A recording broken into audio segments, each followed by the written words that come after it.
innanzitutto Rosa Miriam Elizalde è direttrice del sito Cuba Debate, che per chi lo conosce, per chi lo frequenta, l'ha visitato, saprà già bene l'importanza che ha. È il sito cubano che possiamo dire che ospita, credo, a parte le notizie, proprio come attualizzazione di notizie, ma anche come documentazione, è sicuramente uno degli spazi più importanti. Ospita regolarmente le riflessioni di Fidel, ospita le diverse campagne. Una di queste, una delle più importanti secondo me, che sono sorte negli ultimi 2 anni, sono le Razones de Cuba, che è quello spazio attraverso cui vengono diffuse tutta una serie di documenti, spesso visivi, audiovisivi, tanti documenti scritti ma anche tanti filmati, molto importanti, perché rappresentano di fatto, sono le testimonianze molte volte di coloro che hanno avuto un ruolo all'interno della sicurezza dello Stato cubano, dell'apparato di sicurezza dello Stato cubano, e che hanno nel loro passato più o meno recente, più o meno lungo, avuto anche un ruolo all'interno della, tra virgolette, dissidenza nei confronti della rivoluzione cubana, e quindi un'importanza secondo me molto, molto forte, perché sono quei documenti che ci dimostrano, che dovrebbero dimostrare al mondo intero, ma che purtroppo grande parte del mondo ignora più o meno volutamente, quanto sia farsesca la cosiddetta dissidenza, quanto sia pilotata, quanto sia manovrata, quanto sia prezzolata di fatto, quanto tutto rappresenti meno che una vera e propria dissidenza politica. Probabilmente la potremmo definire una dissidenza economica, nel senso che comunque è quella che meglio rappresenta che tutto il prezzo di questo mondo, e quelli ce l'hanno. Quindi il sito Cuba Debate, parlando prima con un breve scambio di battute con Rosa Miriam, lei mi dice: io sto facendo diciamo, il tipo di il dottorato nella pratica più duro, forse uno dei più duri nella vita, cioè lavorare, gestire un sito internet con questa caratura, che ha questa importanza, che ha questo ruolo fondamentale dal punto di vista della diffusione dell'informazione e dei documenti, ma fatto con internet a Cuba, il che vuol dire con la rete internet disponibile a Cuba, e io dovrei dire a Cuba per i cubani di Cuba, poi a Cuba per i cubani non di Cuba. Sappiamo che ci sono anche altri mezzi molto più veloci, molto più capaci, molto altro. E questo credo che sia una parte non solo di una carta d'identità, ma già una spiegazione in sé importante, in sé focalizzante di quello che è, a partire dalle condizioni in cui si è costretti a lavorare, quello che è portare avanti la battaglia dell'informazione da Cuba. Il tema di questo nostro incontro lo conoscete tutti quanti. Noi abbiamo voluto dare come tema dell'incontro proprio, centrandolo sulla questione dell'informazione e il ruolo dell'informazione all'interno dei conflitti, cioè come i conflitti si basano sul ruolo dell'informazione, e all'interno in questo tema generale il caso di Cuba è un caso probabilmente per molti aspetti emblematico sicuramente per la sua storia, emblematico sicuramente per la lunghezza della sua storia, sono più di 50 anni che Cuba è costretta a combattere questa battaglia all'interno della quale ci sono ruoli molto ben chiari, molto ben definiti, peraltro costretta a combatterla partendo da mezzi, da strumenti e da possibilità sicuramente non alla pari con il tuo avversario, per chiamarlo semplicemente avversario. La parola a Rosa Miriam. Yo quiero agradecerles la invitación a estar aquí. Me encanta este lugar. Subiendo las escaleras me parecía como si estuviera visitando el lugar perfecto para una novela donde uno habla de dónde se reunían los partisanos en la resistencia o los comunistas o qué sé yo. Un lugar así muy lindo. Les agradezco verdaderamente la invitación.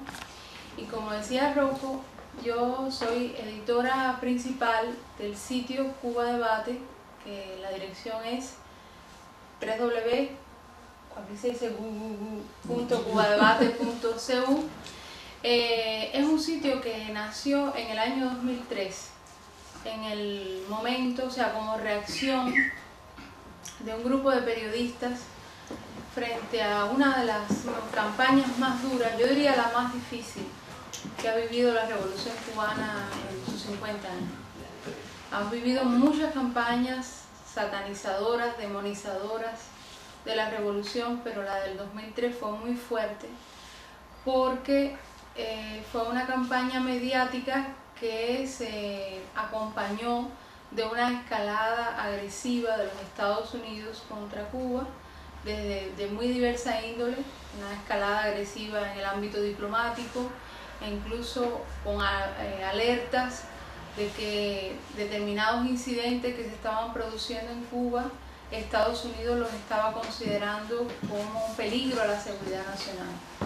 Si recuerdan, el año 2003, marzo del 2003, es la invasión contra Irak, que se cometió o se inició a partir de una serie de mentiras que justificaron aquella intervención y han justificado por un buen tiempo hasta que finalmente todos hemos sabido la verdad y no ha pasado nada, un enorme genocidio de ese país.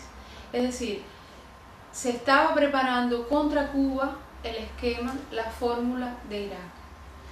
Entonces, hartos de lo que estábamos viendo, de lo que estaba pasando, de la manera en que se le estaba mintiendo al mundo con relación a Cuba, pues un grupo de nosotros, de periodistas, una de ellas pasó por aquí también, Arlene Rodríguez, nos pusimos de acuerdo en una guerrilla loca, porque no teníamos nada, ni cobramos nada como ustedes, o sea, es todo de manera voluntaria, e hicimos el sitio Cuba Debate, que es un esfuerzo, como decía Rocco, doble, porque no es solo, era ir contra la bola de nieve de las mentiras, sino contra el muro del problema de infraestructura para internet que tiene Cuba. Imagínense que en el año 2003 el ancho de banda de toda Cuba era de aproximadamente 1 megabit. En estos momentos, por ejemplo, yo me conecté hoy en casa de Estefania, tiene 10 megabits. Imagínense un país con 1 megabit. En estos momentos han pasado ya, vamos, el año que viene cumplimos 10 años, tenemos 422 megabits. Eso es 4 cafés internet aquí en Torino, para todo un país. No hemos mejorado mucho, pero supone un gran esfuerzo, sobre todo porque no queríamos en ese momento ni ahora hacer un sitio que al final, por sus problemas de infraestructura, terminara por no verse. Y trabajamos en aquel momento con un equipo de jóvenes de la Universidad de Las Villas que hicieron la plataforma, que era una plataforma tecnológica, lo mejor que se estaba haciendo para la producción de noticias. Es decir, porque aquí estamos también expresando la otra gran paradoja sobre la que se sienta Cuba, que es, por supuesto, una débil infraestructura en internet, un bloqueo que para nosotros ha sido para mi generación, para la generación, para mi hija, para los que han venido después, para los que estaban antes, vivir con el bloqueo es como vivir eternamente con la piedra de Sísifo en la espalda. ¿Me entienden? ¿Ah? Con la diferencia de que Sísifo se le caía la piedra y descansaba un poquito, a nosotros no. Llevamos 50 años con la piedra, es lo mismo, o sea, un problema grave de acceso a los recursos, a las tecnologías, con grandes problemas económicos, frente a una población muy preparada para el uso de las tecnologías por la inversión que ha hecho Cuba en este ámbito. Para ponerles un pequeño ejemplo, yo le hablaba hoy a Rocco, hablando de otra cosa, de la red Infomet.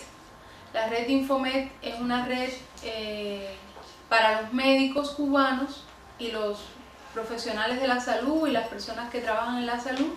Tiene 300.000 usuarios, que son básicamente todas las personas o la mayoría de las personas que tienen computadoras en sus casas, que son del ámbito médico. Tienen 16 megabits, o sea, la casa de Estefanía y la mitad de la casa de al lado, para 300.000 personas. Pero lo interesante es que Infomet surge en el año 98 con la misma arquitectura tecnológica de Facebook. O sea, Facebook lo inventaron realmente los cubanos 6 años antes, con una diferencia que tiene que ver, fíjense, la misma infraestructura en condiciones muy difíciles para explotarla y con otros valores. Facebook surge en el 2004 porque este muchacho en Harvard quería hacer una especie de encuesta, de lista de las muchachas más bonitas y apostables de la universidad, y ahí surge Facebook. Infomet surge en el año 98 para que todos los médicos, todo el personal de salud en Cuba pudiera tener acceso a la información más actualizada posible del mundo sobre los temas de salud en sus respectivos ámbitos, cualquiera que estos fueran, y para lograr que si había un anciano en el último lugar de una montaña, en Baracoa, por ejemplo, o en Zahuatano,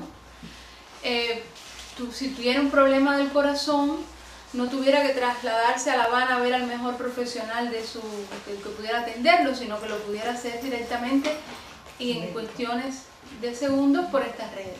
Fíjense, 2 plataformas, 2 tecnologías, 2 circunstancias históricas y 2 razones distintas, pero todo siempre pasado por el tamiz del bloqueo. Entonces Cuba Debate surge ahí, nosotros peleando con la tecnología. En el año, como ustedes saben, en el 2006, lo hacíamos como podíamos. Era un sitio que no nos tomábamos muy en serio. Todos estábamos trabajando en 1000 cosas. Pero en el año 2006 se enferma Fidel. Y en el año 2007 comienza sus reflexiones.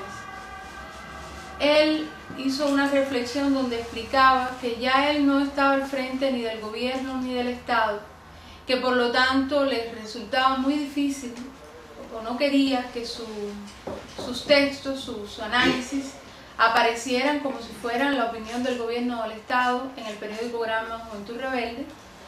Se vira para un compañero y le dice dónde puedo publicarlo, pero que además salga de manera inmediata, y alguien le propone Cuba Debate. Entonces ahí nos pusimos muy nerviosos porque imagínense aquel sitio trabajado más o menos. Si estaba Fidel ahí, pues queríamos que tomarnos más en serio la publicación, y a la vez empezamos a trabajar con un equipo de la Universidad de Ciencias Informáticas, la UCI, que es una escuela especializada en informática extraordinaria.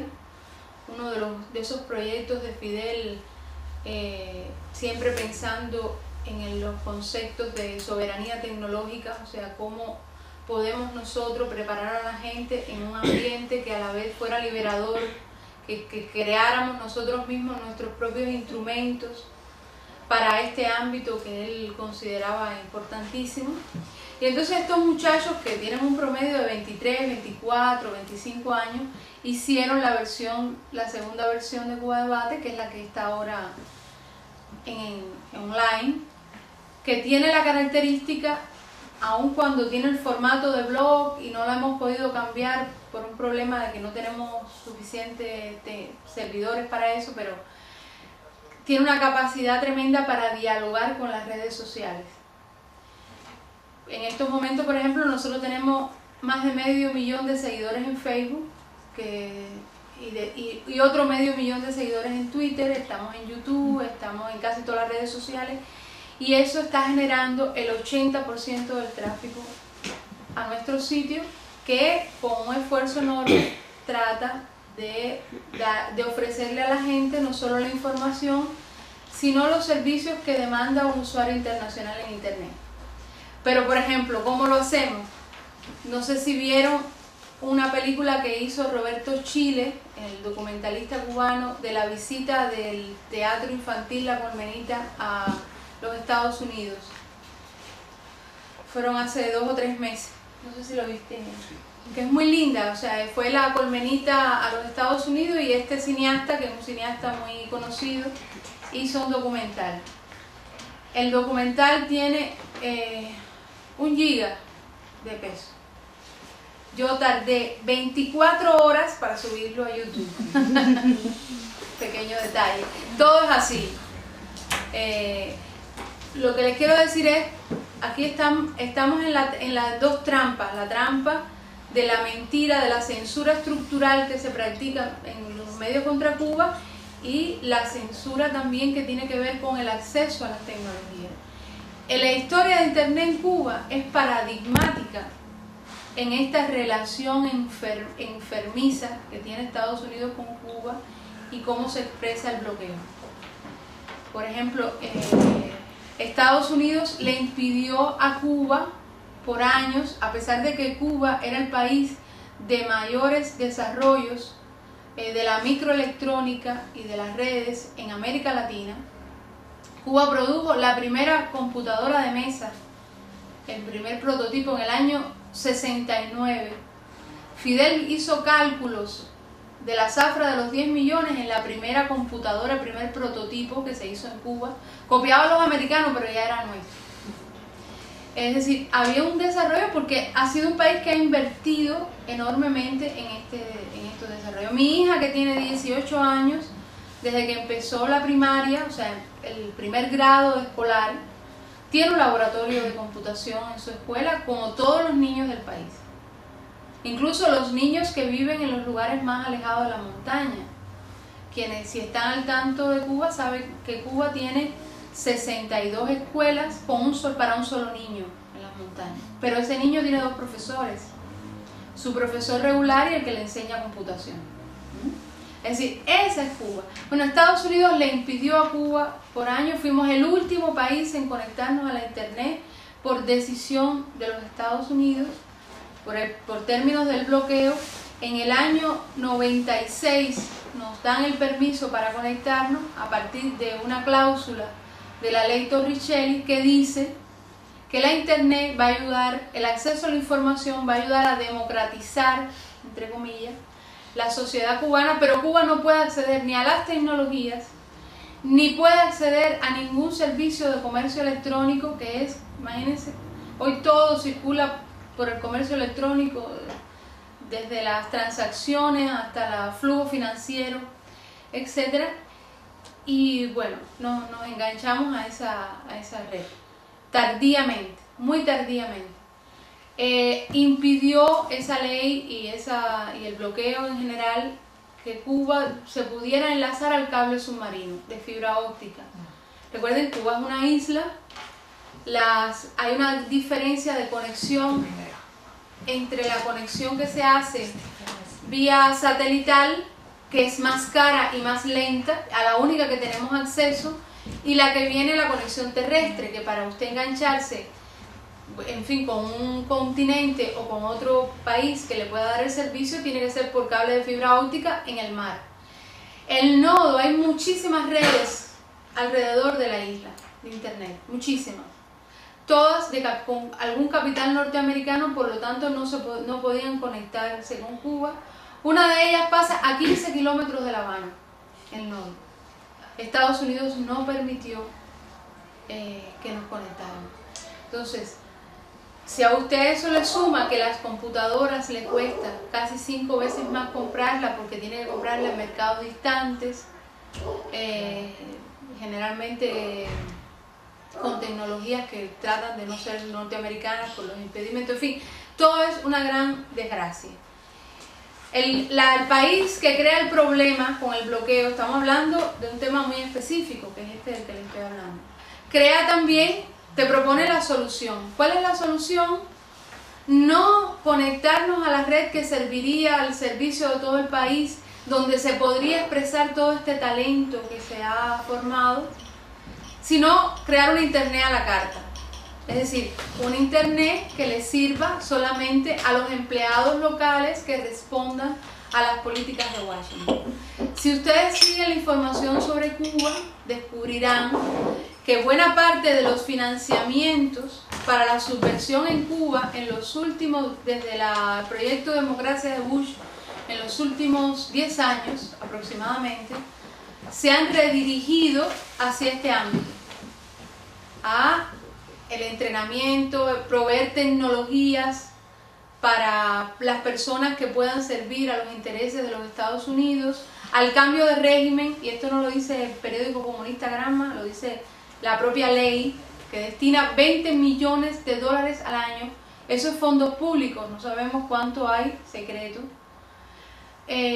a la construcción de líderes, como si los líderes se pudieran construir, pero construcción de líderes para que sean activos en la internet, la creación de blogueros, tuiteros y el entrenamiento a estas personas. De este proyecto sale ese personaje célebre que es de alguna manera una criatura de manual para esta política y que ustedes conocen porque publica en la estampa, que es la Giovanni Sánchez. Solamente les voy a dar una anécdota, después si quieren puedo comentar un poco más. Esta señora, que nadie la conocía en Cuba antes de febrero del 2007, momento en que ella publica su primer post en su blog, ni siquiera nadie, ni en el ámbito del intelectual, o sea, del literario, ni en el ámbito periodístico, yo creo que nadie conocía ni siquiera una composición de escuela que ella hubiera hecho antes. De pronto sale su primer post en febrero del 2007 y en noviembre de 2007 ya le entregan el premio de periodismo más importante de Hispanoamérica, el premio Ortega y Gasset. Un pequeño detalle, Gabriel García Márquez, premio Nobel de Literatura, recibió el premio Ortega y Gasset 14 años después de haber recibido el premio Nobel. A través de estos premios ha recibido infinitos premios desde entonces hasta acá, sin que sea ni una persona conocida en Cuba, ni le interese realmente tener ningún espacio político ni espacio público en el país. No es censurada, su blog está ahí en internet. Por cierto, un blog que tiene 21 versiones en idiomas, o sea, en 21 idiomas, y tiene uno de los más bajos tráficos a nivel mundial. Nadie se explica esa barbaridad, no se sabe cómo. O sea, no les importa realmente ser una ventana de entrada a la realidad cubana, sino un espejo donde se reflejan los prejuicios sobre Cuba para los que también son víctimas del bloqueo. Es decir, ustedes, el mundo, o sea, el bloqueo tiene un camino de doble vía. Nos bloquean a nosotros económica, financiero, mediáticamente, pero bloquean al mundo de participar de la realidad que se vive en Cuba. Giovanni Sánchez tiene el récord mundial de ser el colaborador de los Estados Unidos más mencionados por un país en los cables de Wikileaks. En los cables no censurados aparece en 11 cables, en los no censurados, o sea, donde aparece su nombre. En los censurados sabemos que es ella, hay unas cruces, pero bloguera, o sea, está mencionada en casi por lo menos 2 decenas de cables, lo cual es un récord, incluyendo el suceso escandaloso de haber inventado en la Oficina de Intereses de La Habana una entrevista a Barack Obama que nunca se produjo. Pero supimos, o sea, todo el mundo se enteró de la famosa bloguera que se le hizo la entrevista al presidente, pero nadie se enteró que todo eso fue mentira, aunque están en los cables de Wikileaks. En otras palabras, es un fantoche creado para esa técnica que tiene la manipulación mediática de tratar a las audiencias como si fueran menores de edad. Hay otras líneas de manipulación mediática, me voy a referir muy rápidamente para que ustedes puedan hacer preguntas. Que eso se ha visto en todos estos años, desde que el triunfo de la revolución, que es la censura estructural contra todo lo que provenga de la isla, particularmente de todo lo bueno. O sea, se censura la solidaridad cubana, se censura la realidad cubana, se sataniza y se lincha incluso mediáticamente a cualquier personalidad política, pública, que exprese solidaridad con la isla. En Italia tenemos el caso de Gianni Minà. El único reportaje que publicó la CNN sobre la presencia de los médicos cubanos en Haití, entrevistaron al médico cubano y en el generador de caracteres le pusieron que era un médico español. Tenemos, por ejemplo, la estrategia de presentar el totalitarismo mediático como si fuera pluralismo. Por ejemplo, para que lo puedas explicar mejor, un amigo nuestro hizo un estudio de el tratamiento del periódico El Mundo de España, de dos países en los 6 meses previos a la primavera árabe, Cuba y Túnez. Las noticias de Cuba fueron 8 veces más en cantidad que las noticias de Túnez. En Cuba los tonos eran tremendamente tremendistas, parecía que al otro día se iba a caer el país. Los de Túnez hablaba del turismo. Sin embargo, en Túnez se produce la rebelión que ustedes conocen y en Cuba todavía estamos ahí. Es decir, fíjense cómo el supuesto pluralismo mediático es realmente totalitarismo mediático, es inducir una información sobre Cuba que además se puede contabilizar. Y una última tendencia que es muy conocida, hablamos un poquito de ella, que son el uso de eufemismos. Un empleado local de Washington para el cambio de régimen es sin embargo presentado como un bloguero independiente. Un emigrado de cualquier lugar del mundo es un emigrado económico. Un emigrado cubano es un exiliado político. Un terrorista, si casualmente puso una bomba en un avión que costó la vida a 73 personas, o puso bombas en hoteles que le costaron la vida a un italiano, un joven italiano, no es un terrorista, es un anticastrista. Y así hay infinitos. O alguien que defienda a Cuba es oficialista, pero si dice exactamente lo que quiere Washington que diga, entonces era un disidente. Este es más o menos el escenario mediático que quería compartir con ustedes.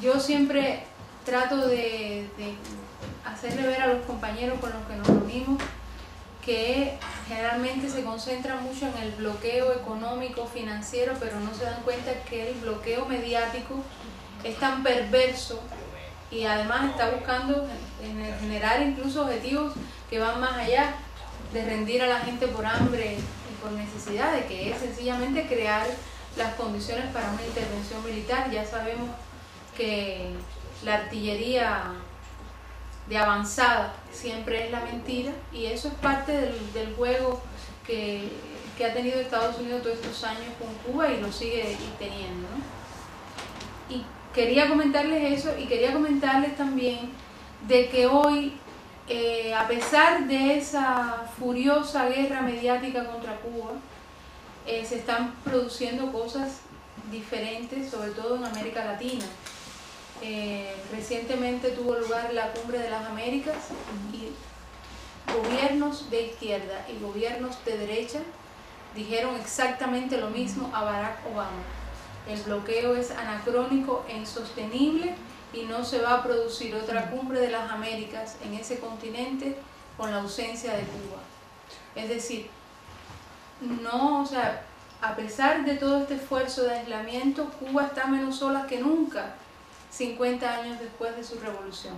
Y yo le comentaba esto a los compañeros en Europa, porque a veces parecería que los que están más bloqueados de todos son los europeos con los norteamericanos, que no se han enterado de que esto está pasando. O sea, el discurso que se está viviendo en la región frente a Cuba es otro, muy diferente, y ya Estados Unidos no dice la última palabra. Y aquí termino.